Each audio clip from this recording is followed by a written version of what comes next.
Imagine planting a tiny seed in your backyard, just a single one.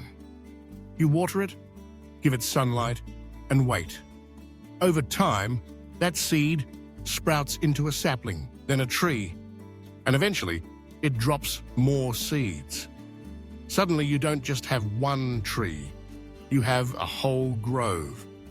That's the real magic behind compound interest, the ability for your money to grow, not just by what you put in, but by what it earns, and then what those earnings earn. Yet, most of us go through school learning complicated math, but never get shown how this silent force can quietly build wealth in the background of our lives. So, what is compound interest really? At its core, it's the process where the interest you earn on your money starts to earn interest itself. It's like a snowball rolling down a hill, gathering more and more snow, getting bigger with every turn.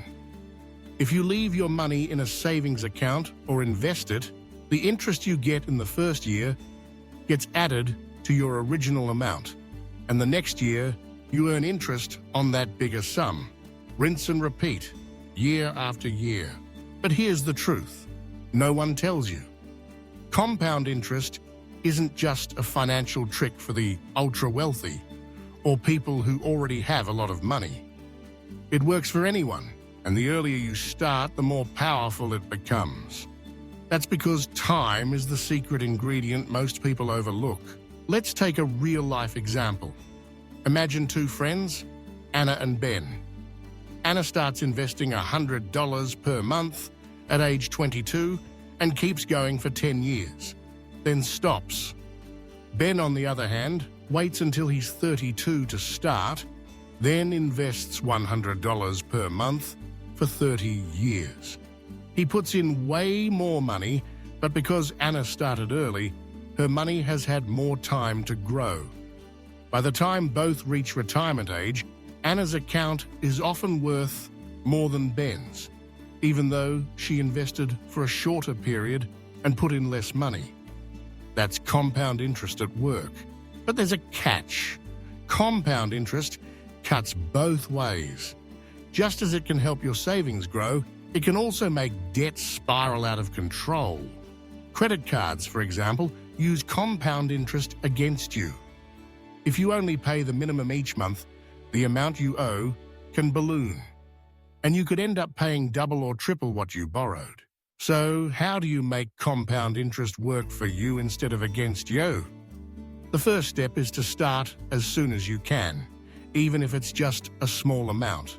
Don't wait for the perfect moment or a big windfall. Open a high-yield savings account or a simple investment account. Maybe an index fund tracking the S&P 500 or an ETF.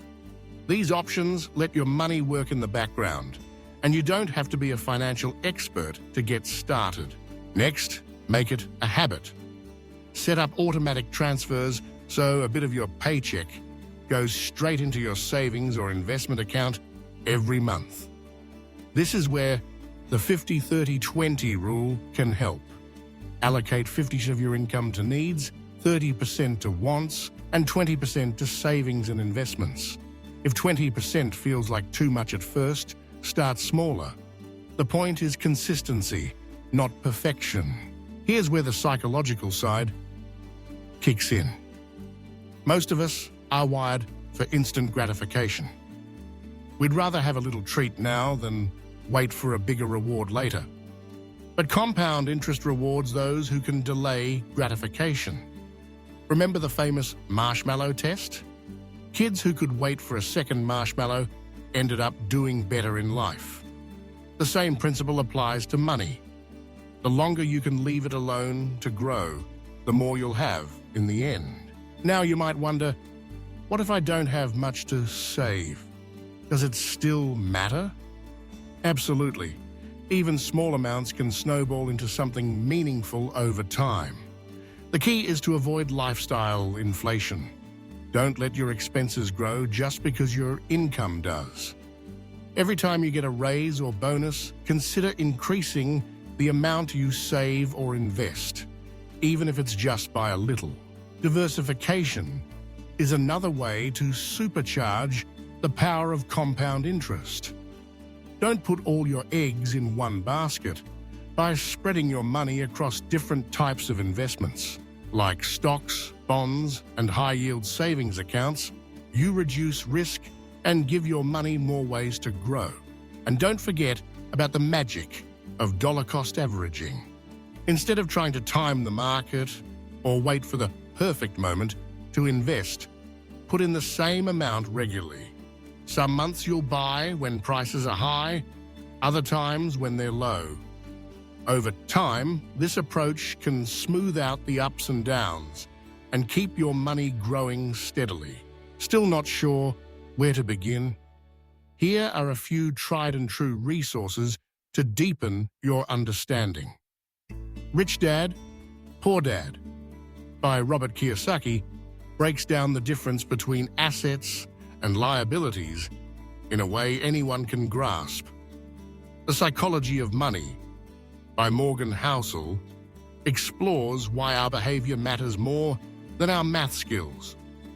Your Money or Your Life by Vicki Robin shows you how to align your spending with your values. And The Millionaire Next Door by Thomas J. Stanley reveals the surprisingly simple habits of everyday millionaires. In the end, the truth about compound interest is less about complicated formulas and more about small, consistent actions over time.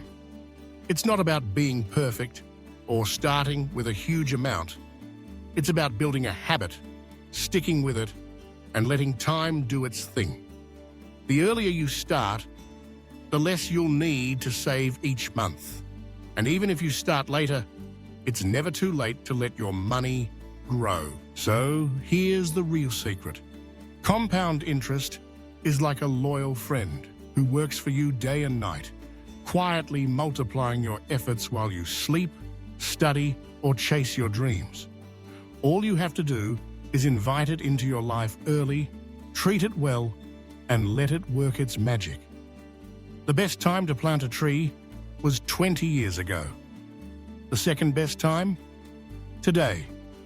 Let compound interest help you grow your own financial forest, one seed at a time.